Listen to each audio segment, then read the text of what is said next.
Hello everyone. आज हम बात करेंगे ब्लॉक फैलोपियन ट्यूब के बारे में। ये जो फैलोपियन ट्यूब है उसका ब्लॉक होना, फिर उसके क्या परिणाम होते हैं या फिर उसका रिजल्ट क्या है, आज उसके बारे में हम पूरा विस्तार में बात करेंगे।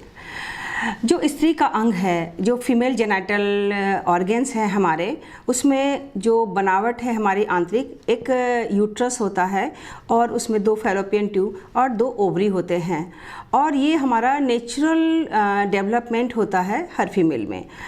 लेकिन क्या होता है कि कभी कभी इस प्रेगनेंसी एज ग्रुप में आते आते जब हम देखते हैं कि कुछ महिलाओं को प्रेगनेंसी ठहरने में कोई दिक्कतें आ रही है और उसके बाद जब हम जांच करते हैं, पता करते हैं कि आखिर उसका प्रेगनेंसी पॉजिटिव होने का कारण क्या है, तो उसमें एक जो जांच की प्रक्रिया है उसमें ट्यूब का जांच करना बहुत ज़रूरी होता है। हम ये पता करते हैं कि उसके अंडे सही बन रहे हैं कि नहीं, उसके ट्यूब खुले हुए हैं या नहीं, और फिर बच्चेदानी में कोई प्रॉब्लम है कि नहीं। तो जब हम जांच करते हैं कि ये खुले हैं या नहीं, उसके लिए हमारे पास 2 प्रक्रिया है।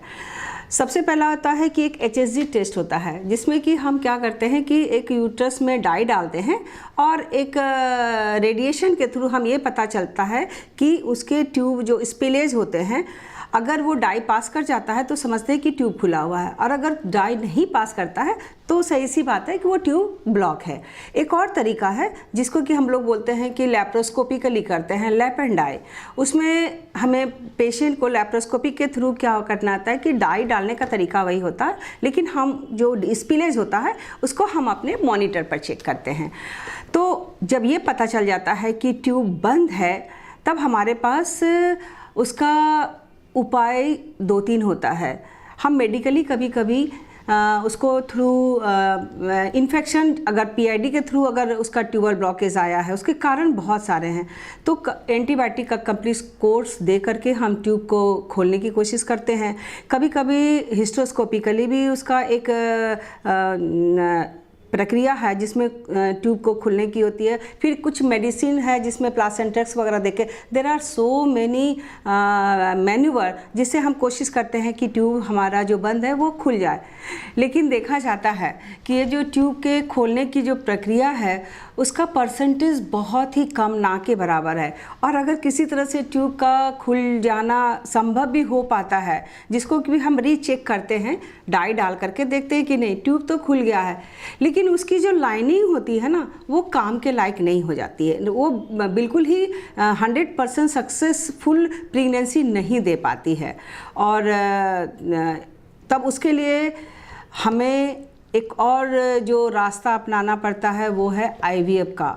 और IVF में हमें इस बात का कोई मायने नहीं रखता कि ट्यूब बंद है या खुले हुए हैं, क्योंकि कहा जाता है कि जब अपना ट्यूब बंद हो, ट्यूब काम नहीं कर रहा हो, फंक्शनल नहीं हो, तो वैसे कंडीशन में टेस्ट ट्यूब बेबी का जो है सहारा लिया जाता है और उसमें निश्चित रूप से अगर सारा पैरामीटर सही है तो निश्चित रूप से प्रेगनेंसी पॉजिटिव आएगी। एक और तरीका है कि कभी कभी लोग फैमिली प्लानिंग कर लेते हैं, उसमें ट्यूब को काट के निकाल दिया जाता है, ट्यूब को बंद कर दिया जाता है। 1-2% केसेस में पेशेंट हमारे पास ऐसे भी आते हैं जिनका ट्यूबेक्टोमी ऑपरेशन हो चुका है, यानी कि फैमिली प्लानिंग लाइगेशन हो चुका है, और वैसे कंडीशन में वो चाहते हैं कि उसे फिर से बच्चा ठहरे। तो एक सर्जिकल प्रोसीजर भी है। हम लैप्रोस्कोपिकली क्या करते हैं कि दोनों ट्यूब के एंड को भी हम जोड़ने की कोशिश करते हैं सर्जिकली। तो वैसे कंडीशन में सक्सेसफुली ट्यूब अगर जुट भी जाता है, पेटेंसी हो भी जाती है, ट्यूब खुला हुआ महसूस भी होता है, लेकिन क्या होता है कि फिर प्रेगनेंसी जो होना, फ्रूटफुल प्रेगनेंसी होना जो ट्यूब में ही 100% होता है, तो कभी कभी वो जो बनते हैं फर्टिलाइजेशन के बाद वो एम्ब्रियो यूट्रस में ट्रांसफ़र नहीं हो पाते हैं और नतीजा होता है कि एक्टोपिक प्रेगनेंसी हो जाती है। बच्चे ट्यूब में ही पलने लगते हैं, बढ़ने लगते हैं और 2 से 2.5 महीने के बाद में उसका रप्चर हो जाता है। तो सर्जिकल मेथड भी जो है वो बहुत सक्सेसफुल नहीं है। तो जो ट्यूब बंद हो किसी का, उसका सबसे जो सही इलाज है वो है उसका IVF टेक्नोलॉजी से उसे प्रेगनेंसी पॉजिटिव होना। धन्यवाद।